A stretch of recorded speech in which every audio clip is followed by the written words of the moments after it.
Hola i benvingut un cop més al canal Diners amb Seny. Avui tocaré un tema que potser no agradarà a tothom.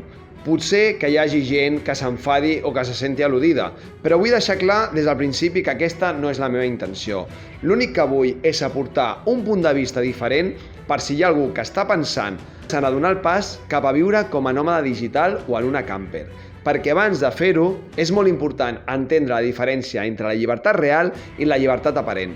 La meva intenció és ajudar-te a veure què hi ha darrere de les imatges idíl·liques que veiem a YouTube o a Instagram. I sobretot mostrar-te com construir llibertat amb seny, perquè quan prenguis decisions ho facis des del coneixement i no des d'un miratge. Anem al vídeo.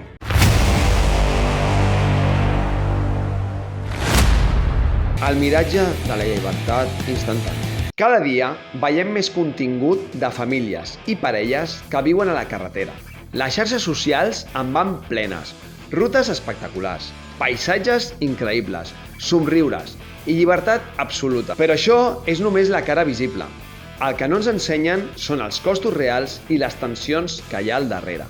El manteniment constant d'una furgoneta o un camió. Les avaries inesperades que poden devorar el pressupost d'un mes sencer. Les assegurances, els visats, els permisos i tota la burocràcia. La incertesa de no tenir un ingrés estable. I aquí és on molts confonen la llibertat financera amb la simple mobilitat. Viure a la carretera no et fa lliure per si sol. Diferència clau entre llibertat versus fugida.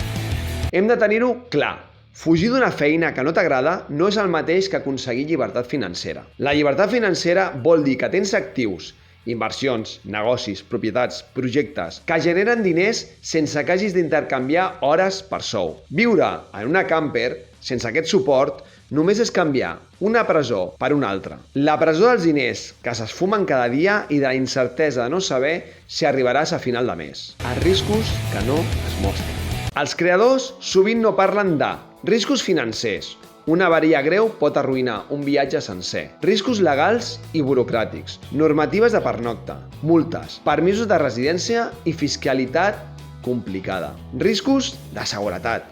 Carreteres dolentes. Països inestables. Falta de serveis bàsics. Risc de futur. Sense cotitzar ni estalviar, quan acabi aquesta etapa, pots trobar-te en una situació molt vulnerable. El parany de viure del canal.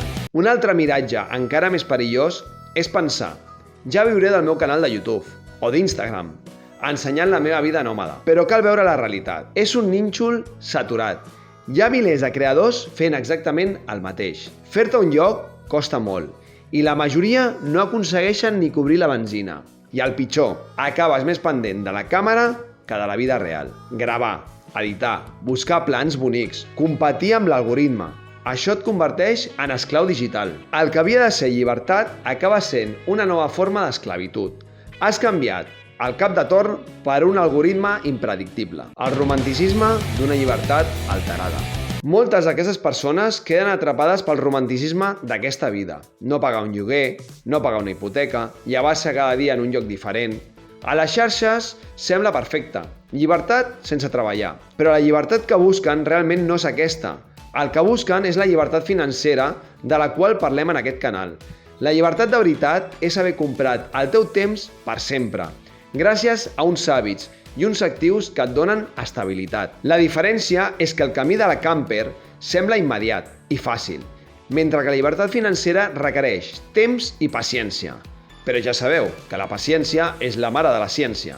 I quan tens paciència i construeixes pas a pas, el resultat dura tota la vida. La realitat oculta, feines temporals. Un altre punt que sovint queda amagat és que molts d'aquests vanlifers, camperistes o com es vulguin anomenar, en realitat acaben treballant en feines temporals per poder seguir viatjant. Feines de temporada d'estiu com a cambrers, temporades d'esquí, collites agrícoles, treballs eventuals en hostaleria, tot el que els permet fer caixa ràpida i continuar la ruta. I això és molt respectable, però és important entendre-ho. No estan vivint d'actius ni d'ingressos passius. Estan tornant a intercanviar hores per diners, només que ho fan en llocs diferents. Això no és llibertat financera. És simplement una altra manera de sobreviure. El camí amb seny. Si vols llibertat, aquest és el camí realista. 1. Hàbits diaris. Aprèn a viure amb superàvit. Estalviar un 40-50% del que guanyes. 2. Fons d'emergència.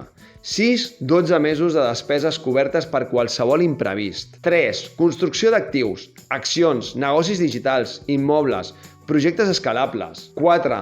Proves pilot. Fes viatges curts de 1-2 mesos sense dependre d'ingressos de xarxes. 5. Quan tinguis base sòlida, tria el teu estil de vida. Camper, masia, volta al món o quedar-te a prop de casa, però fes-ho amb seguretat, no amb improvisació. Missatge final.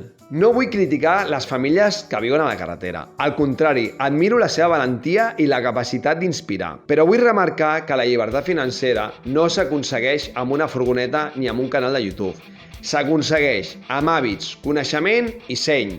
La veritable llibertat no és fugir d'una feina, és tenir els actius i la tranquil·litat financera per poder dir sí o no al que vulguis, sense que els diners et condicionin. I això és el que realment compres. Temps de per vida. Un cop tens aquesta llibertat, llavors sí, viatja, explora i viu experiències. Però viuràs de debò, amb els ulls oberts i no només a través de l'objectiu d'una càmera. I com sempre dic, diners amb seny per ser